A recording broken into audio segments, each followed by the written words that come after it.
If you like ice cream, then I've got bad news for you, which is that a common food additive in ice cream may be messing with your brain and your overall biological health. And what we're talking about here is emulsifiers, which are incredibly common in ice cream to give it that creamy, smooth texture that everybody likes so much.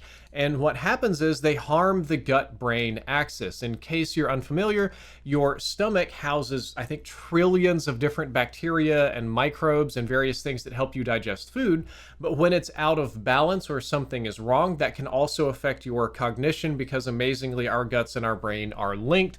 You might have heard gut feeling. That actually does have some scientific validity. And what happens is these emulsifiers affect the mucus layer lining the gut, which also affects the composition of your gut microbiomes, leading to systemic inflation, metabolic disease, cognitive decline, and one thing we're going to talk about that wasn't here in the byline is infection, because it it allows bacteria to pass through where previously it couldn't.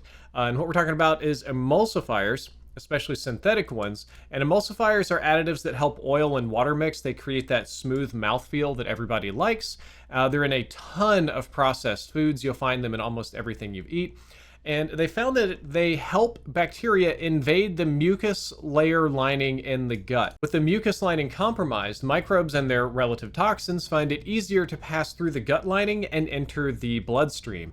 The researchers found links to evidence of systemic inflammation as a result of this, an uptick in metabolic disorders, increased levels of blood sugar, insulin resistance, and tons of other really unpleasant things, including the fact that it goes through the blood-brain barrier and lets toxins and or actual microbes just build up in your brain.